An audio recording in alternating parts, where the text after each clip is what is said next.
goo xamante ne dina waxtaan ak moom lépp lu jëm ci wàllum actualité. bu ngeen bëggee xam nag li xew fii ci Sénégal ak ci bitim réew bu leen ko wutee ndaje bi fii la ci Dakar Direct seen matinal ci iRadio rajo bi nga xamante ne moom la ñuy déglu fii ak feneen. ñu ngi leen nuyu ku nekk turam ak santam dem mbégte di dalal maître Moustapha Camara comme ni nga ko waxee sànq maître Moustapha Camara avocat la spécialisé sur droit de sport xam nga ne coow li bëri na te maître Moustapha Camara laata ñu dugg ci waxtaan bi génn na benn téere fan yi sax génne ko mu ngi tudd les réformes du football sénégalais moom moo ko génnee téere bi di wax football Sénégal naka la ñu mën a xoolaat yan réforme lañ ci indiwaat maître Moustapha Camara comme ni la waxee avocat maanaam Sadio Mané la. en même temps coow bu ñu waxtaan tey mooy di xamante ne xew na ci mbirum Idrissa Gana Gueye coow li bëri na ñëpp a ngi koy wax di ko maanaam tab dëmm foo dem ci média français yi coow li bëri na foofu ñu faram-fàcce ci mbirum yoon bu fekkee ne Idrissa Gana Gueye continué na mettre maanaam situation bu mu nekkee parce que joué wul ñu bëri ñu ko accusé xëy na dafa bañ a joué ndax lii parce que moom wax na conviction am moo tax joué wul moom sax ba gaa waxagul ñu koy ñi ñooy wax ci autour lu mu wax. naka la mën a jàngate si mbirum droit position Idrissa Gana Gueye. maa ngi lay nuyu Samba Diop di nuyu aussi auditeurs yëpp di nuyu sama mbokk waa Tambacounda. macha allah et di la remercier aussi si invitation bi c'est vrai que depuis fan yii passé ñu ngi wax affaire Idrissa Gana Gueye et Idrissa Gana Gueye moom lu ñu koy tuumal mooy. le fait que jouwul match bee passé match boo xam ne journée bi dañ ko jégale noonu waa nu ñuy wax journée contre l'homophobie contre la biphobie et la transphobie mooy ñëpp ñoo xam ne góor jigéen nañu wala homosexuel transsexuel wala bisexuel mais journée boobu noonu boo xoolee xam nga France man maa ngi fa depuis 30 ans maa ngi bu may tàmbalee sama liggéey avocat 10 premières années yi droit du travail rek laa doon def mooy lépp loo xam ne ni affaire contrat travail jour yi 10 ans yi moom rek donc amul benn conseil de prud'homme boo xam ne mi ngi tey France teguma fa tànk jot naa défendre ay joueurs Paris Saint-Germain notamment même Paulo César bu nekk brésilien bi noonu bu mu amoon problème contrat de travail ak Paris Saint-Germain maa ko défendroon défendre naa ay joueurs contre l'Olympique de Marseille si seen contrat de travail yi si mujjee sax ay joueurs Angers la woon et ba décembre bi nii ay joueurs Lille yu ma défendre si conseil de prud'homme te sama recherche yëpp depuis 2002 si contrat sportif yi la donc day loo xam ne ni xam naa ko bu baax a baax a baax texte yi aussi texte français yi xam naa leen parce que école yu may jàngalee Paris muy école des agents de football bu Paris seen manuel yi nga xam ne ni réglementation française la at bu nekk maa ne defaral seen manuel te moom mooy sama principal enseignement en France donc sujet bi xam naa ko Idrissa Gana Gueye contrat de travail bu France depuis 69 la ñu teg contrat de travail muy CDD parce que football professionnel amul CDI. CDD rek la am. contrat durée déterminée. contrat durée déterminée. 1932 ba 1969 contrat à vie moo amoon mooy employeur bi kese mooy décider da ngay football tey doo football dañ lay transférer amoo dara lay wax boo wax sax ba ñoom COPPA. ñi ne non ñun mi ngi mel ni ay esclaves lañu amuñu dara. lu ñuy wax. si le 1961 ñi créé Union nationale des footballeurs professionnels muy syndicat joueurs yi pour défendre joueurs yi ñi gën a am droit.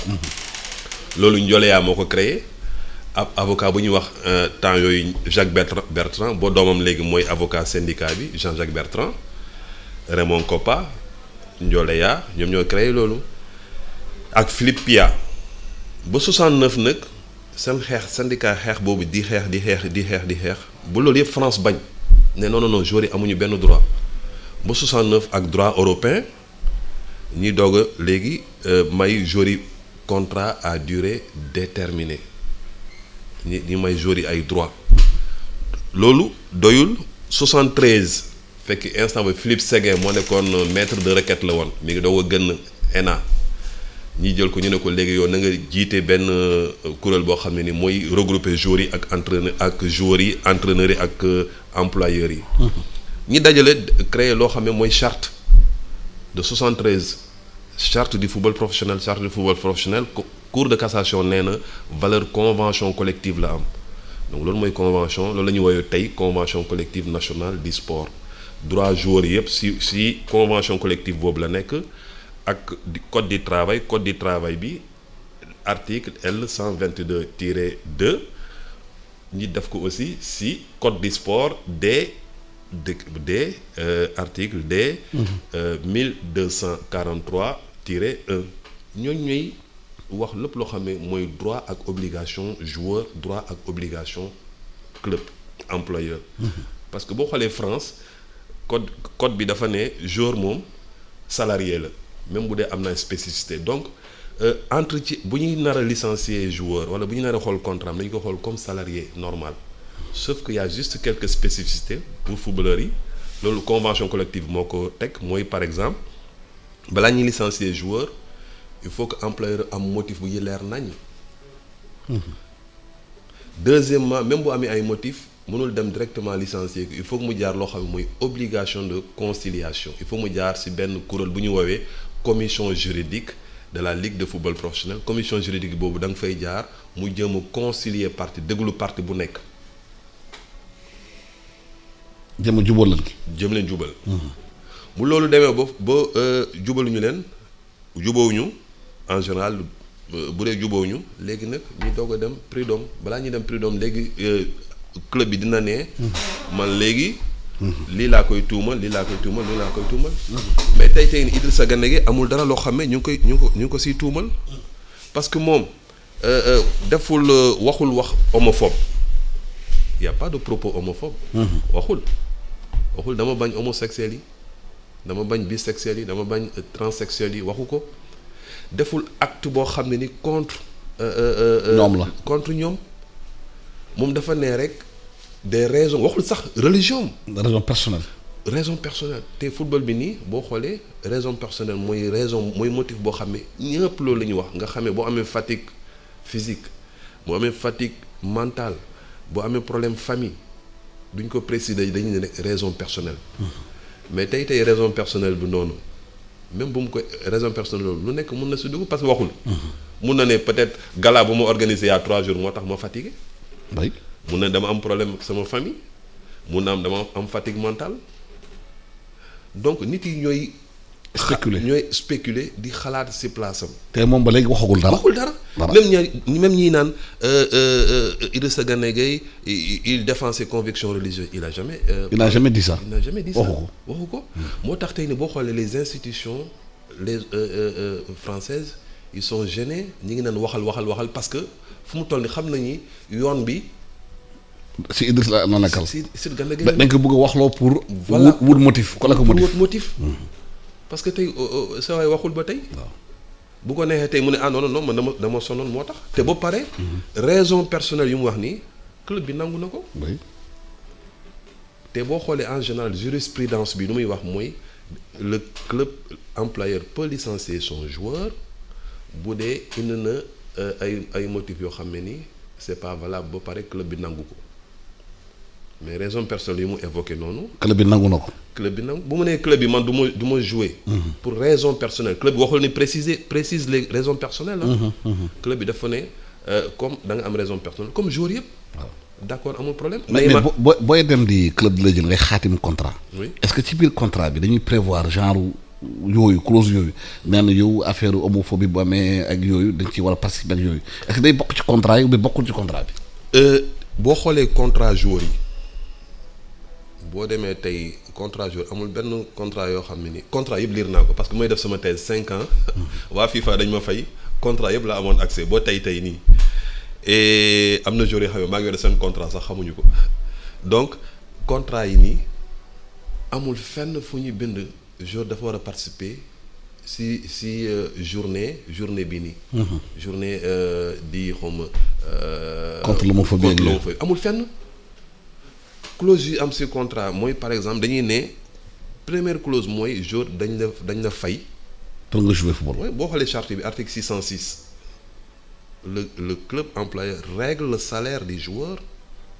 En contrepartie, le joueur est obligé de respecter certaines obligations ñu ngi koy fay salaire am mais léegi joueur bi comme mi ngi recevoir salaire am na obligation xam ne daf ko war a respecter. Première obligation mooy joueur lañ ko fay pour muy football. joueur warul ne man du ma football du ma entraîner wu loolu en général mooy raison même bu dee da nga ne du ma football wala du ma entraîner wu bu dee c'est une absence non motivée loolu mooy faute. Mais si c'est une absence aux entraînements ou aux matchs officiels ou amicaux mais qui est motivé kooku du motif. kon juridiquement kenn mënu ko téye fenn. Juridiquement tey nii c'est même pas une absence parce qu'il s'est déplacé avec l'équipe. Mais c'est même pas un refus de participer à un match officiel.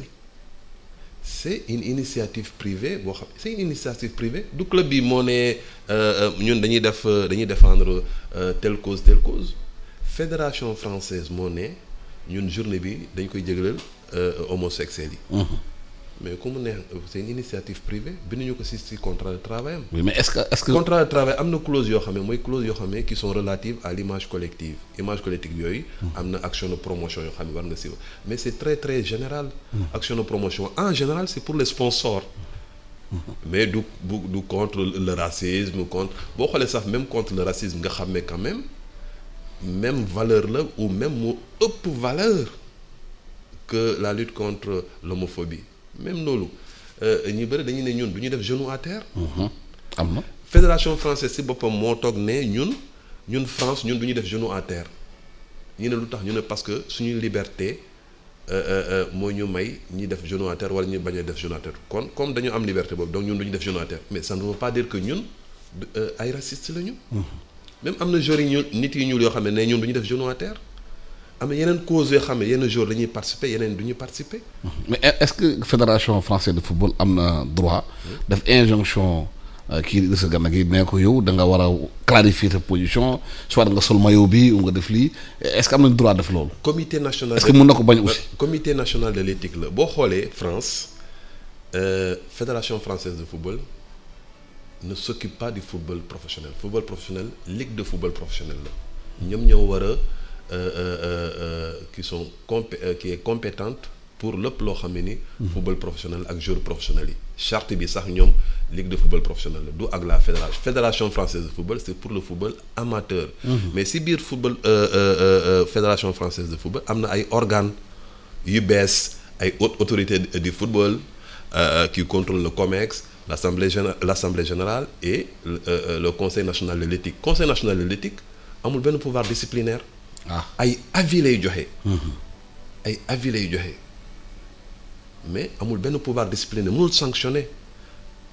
waaw boo demee nga xool compétence conseil national de l'éthique le conseil national donne des avis mais le conseil national de l'éthique n'a pas de pouvoir disciplinaire donc mënul def benn sanction contre Gana Gueye. mais bu ñu. et boo xoolee sax. même bu doon sax amoon na pouvoir disciplinaire mais amul benn droit si Idrissa Gana Gueye parce que du employeur am. mais est-ce que Idrissa Gana Gueye stratégie bu mu jël ni ba léegi noppi. waxul dara. tontuwul kenn waxul même ñu koy waxloo waxul. ñu génnee texte di ko attribuer de moom moo ko def moom ba léegi ne tekkaaral. est-ce que c'est la meilleure stratégie. xam nga après c'est bien que comme il y a une vague médiatique. xam nga am na benn bâtonnier bu mag Paul Lombard wax na ko mu ne lu gën a tey nii lu gën a jafe mooy tribunal populaire ak tribunal médiatique dañuy xëy rek ñi génne benn sujet ñëpp jàpp ci wax c'est vrai que instant boobu nii nga xamee y a une vague comme ça c'est mieux que mu noppi ñëpp di wax après bu demee ba yëpp sedd moom mun na wax mais buy wax kay na wax simplement man raison personnelle laa wax man duma homophobe. musuma dóor homosexuel musuma saaga homosexuel musuma tenir propos homosexuel. man je suis très bien éduqué au contraire man yenn valeur humaine laa am Sénégal laa jógee valeur de tolérance amul benn pays man def naa presque pays monde yëpp mais amul benn pays boo xam ne bu gën a tolérant que le Sénégal amul benn pays boo xam ne ni amul benn citoyen yoo xam ne ni qui sont beaucoup plus tolérants que les Sénégalais. Sénégal ngay ñëw on te étranger mooy roi Sénégal. ba pare moom mi ngi def action yoo xam ne ni action sociale humanitaire di jël temps di jël alalam di ko dugal pour défendre ay des causes nobles. donc kooku mënul raciste. mënul nekk homophobe. mais yaa ngi liggéey France ça fait plus de 30 ans avocat nga noo mën a expliquer doole bi homosexuels yi am ak ci réseau français yi ci mbirum sport bi ci mbirum xaalis bi ci mbirum média yi parce que gis nañu média yi même club yu bëri par exemple Angleterre club bu Watford kii di Elton John moo ko moom ñëpp xam nañu moom dafa dunk la bu mag. te gis nañu sax nu ñu araftu ay Ismaïla Sarr na génne li mu wax ak yooyu Nampali Mendy ñu napp ko Cheikh Kouyaté naka la ñu mën a comprendre doole boobu. waaw c'est vrai que même du question sport bi rek mais économiquement ñoom ñoo yore économie tey Europe. adduna bi. surtout France boo xoolee médias yi nii muy rajo yu mag yi presse bi écrite bi télévision yi seen directeurs yi seen patron yi nekk ci ginnaaw ñoom la boo xoolee entreprise yi mag a mag yëpp dans le luxe et tout ñoom la donc ñoom ñuy sponsoriser football bi. te football tey ni bul fàtte ni sponsor la donc club yu bëri boo gisee tey nii ñiy ragal dañuy ragal ni seen sponsor yi dem seen yoon. retiré wu voilà mais lu ma mun wax mooy que juridiquement Idrissa Gana Gueye mënuñu ko reprocher dara et ba pare bul fàtte sax même bu dee mënoon nañu ko reprocher le licenciement est exceptionnel dans le football professionnel. parce que bul fàtte ni c'est dans le contrat du travail que repose l'économie du football. Et c'est-à-dire dans l'opération de transfert de joueurs.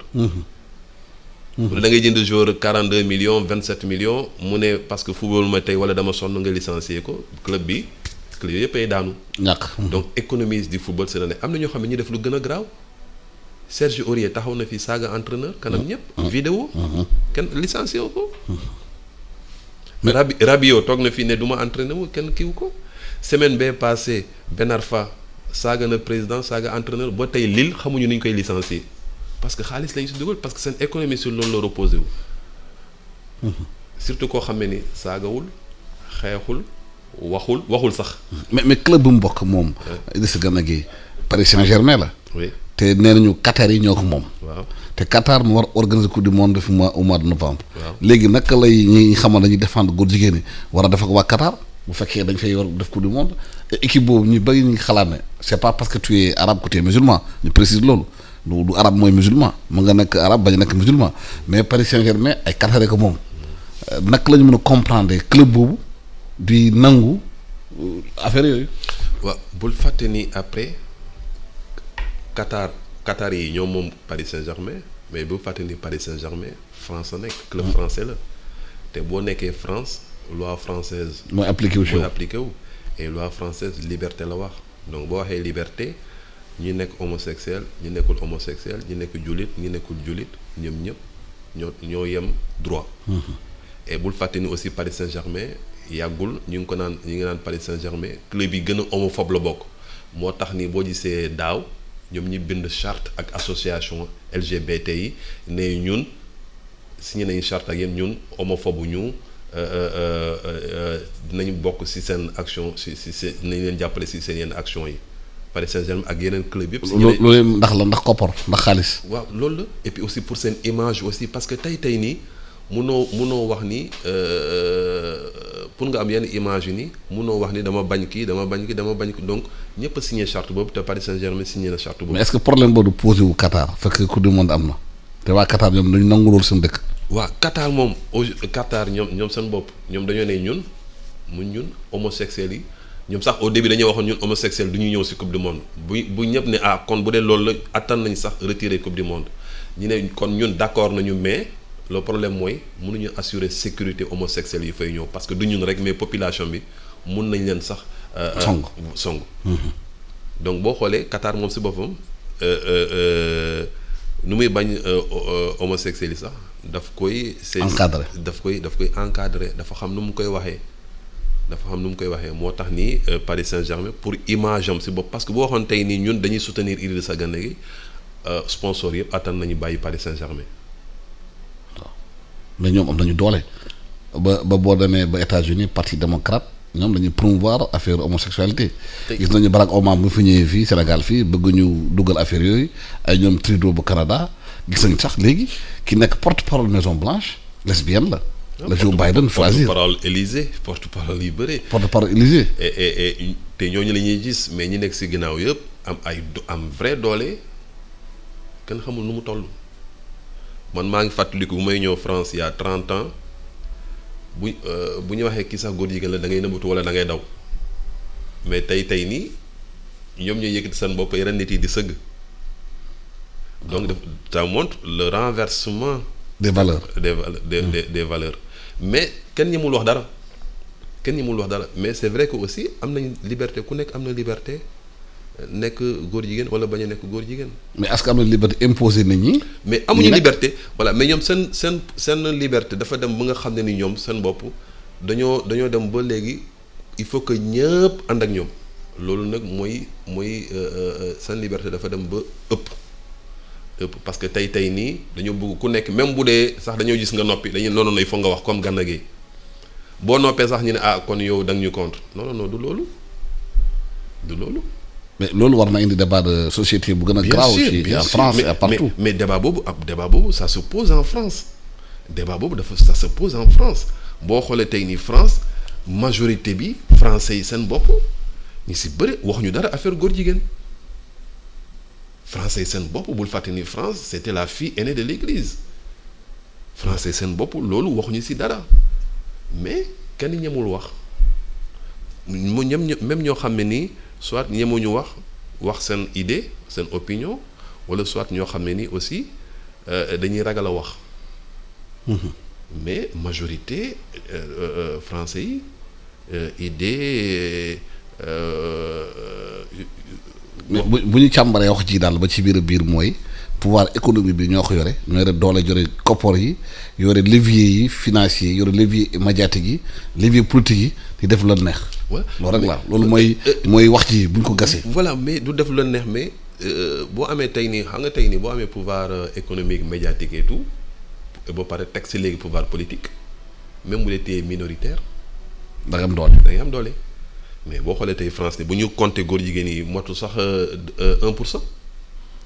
waaw dañu am doole. motul 1%. parce que lu ñu téye économie mu ñu téye loolu la boo téye loolu ba pare léegi am pouvoir politique parce que avant sax amoon nañu pouvoir économique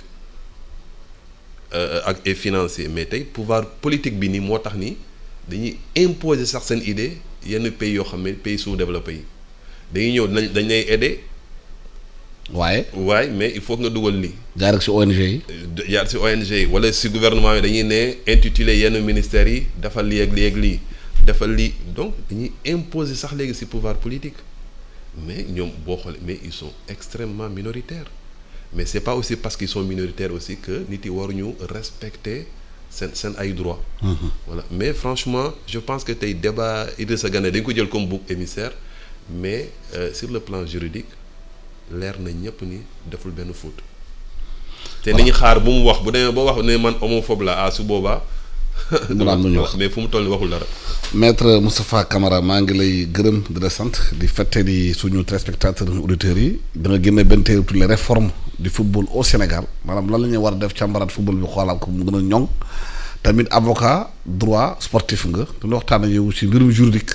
li xamante ne affaire Gana Gueye bi indi na ko coow li bëri na nee nga leer na Gana Gueye waxul ba léegi te dafa ne pour des raisons personnelles kenn mënu ci téye ni kenn mënu ci indil dara problème maanaam tant que waxul dara waxul par rapport à ça mun naa compter liggéey waaye puisque adduna bi léegi donc yi ñoo ko yor li si gën a bëri xëy na loolu mu indi coow li ci adduna bi pouvoir économique bi ñu yore maa ngi la gërëm di la sant ñaar pëcc jàmm ak salaam di remercier Fatima Kane Ndiaye Assane Top mu ngi ñëw léegi defal leen seen émission boo leen bëggee suivre suñu débat yi ngeen continuer ko ci www.emedia.sn. ngoo xamante ne dina waxtaan ak moom lépp lu jëm ci wàllum actualité bu ngeen bëggee xam nag li xew fii ci Sénégal ak ci bitim réew bu leen ko wutee ndaje bi fii la ci Dakar Direct seen matinal ci rajo bi nga xamante ne moom la ñuy déglu fii ak feneen.